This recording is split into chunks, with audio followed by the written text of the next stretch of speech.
You keep a certain level of salt in the pool. You add bags directly to the pool. We've done that for you. The levels that you want to be between are on the inside of this. This is the brains. I'm going to actually cut the pump. For the salt? I'm going to cut the pump so you can hear. Okay.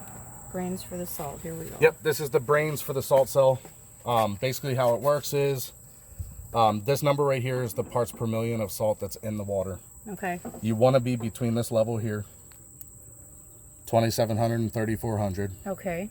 It'll work all the way up until 4,000. Okay. And at below 2,700, it'll start giving you weird error lights here. Okay. So you'll get weird error lights right It'll below give you 27. check salt solid. It'll be a solid light, and inspect cell will be solid. Okay.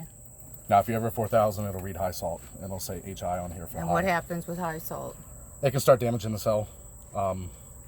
It won't work. It won't make chlorine. So we have to test it with the lith strips? Ooh. Yeah. You have to test it with the lith strips first, or what? Yeah, Okay, we'll go through that too. For you. All right. So this is actually going to do it digitally. It's going to give you the readout, so we know we're at 3,400 right now. Okay. Which is optimum. Yeah, you're perfect. Yeah. That's right where you want to be. Yeah. When you get low, right around 2,900, you want to add a bag of salt. You add it directly to the pool. Okay. When you do that, it'll probably bring you up close back to this number. Okay. Now here's where people kind of get confused. Okay. Just because your salt level's low doesn't mean your chlorine's low. Or just because your salt level's high doesn't mean your chlorine's high. This right here is how much chlorine you're making. Okay. That's the percentage of the time that the pump's running that this thing's making chlorine. Okay. So I always start people off Here at it is, 40%. 40? Okay. Yeah. Now what you might find out is you let it run for a couple days, your chlorine's super high, right? You'll make small adjustments, so you might bring it down to 30%. You give it a day or two, test it again. Hopefully you're kind of falling in to where you need to be. You have test strips. I'll go over those with you.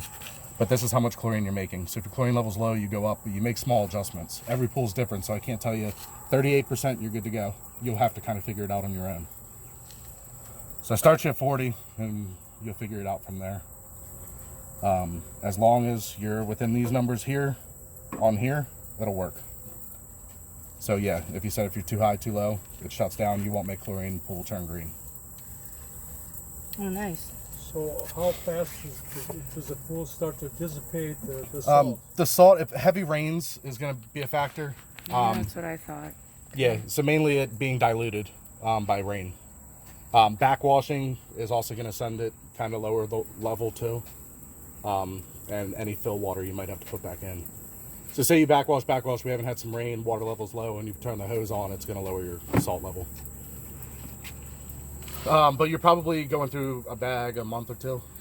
And they're only $10 a bag, so really this thing kind of pays for itself. You're not dumping like chlorine tabs and shock and chlorine tabs. And it also has this feature, super chlorinate.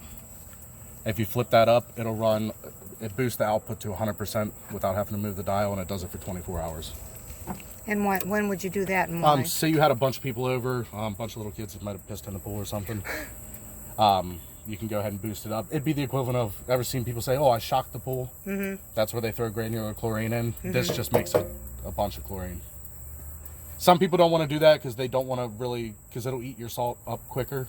They don't do that. They'll still buy bags of shock and add it to the pool. That's fine. You're still chlorine either way. Every 3 months, that cell Which should you recommend, buying chlorine or using this? I mean, well, you still, as far as the shocking, yeah, this is going to keep your chlorine residual. But say you had a lot of people in there or kids peeing in the pool, you can throw a couple bags of shock in on a Sunday afternoon when you're done swimming to kind of sanitize it, give it a real boost. Or you can do that super chlorinate. It's up to you. It's going to cost you a little bit more probably buying bags of shock at, $4 a pound. But then your salt's not dropping. You're not having to check it as often and not having to add bags. okay, you guys have everything we need at Yes, the sir. shop. Yeah. Correct. And this is also going to tell you in here all your other your levels of the chemicals, where they should be.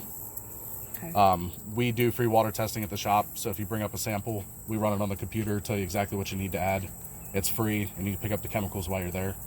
That's what a lot of people do to kind of get the swing of understanding water chemistry and what you need to add to the water to make it right. As long as your water's balanced, your equipment's going to last a lot longer. The shell's going to, you know, it's not going to have any issues with the shell of the pool, stuff like that. Every 3 months, that cell over here needs to get inspected, and if need be, cleaned. You'd stop the pump. It's got these 2 unions here. Get a pair of channel locks on them. You have to take it out. There's metal bleeds, like fins in there.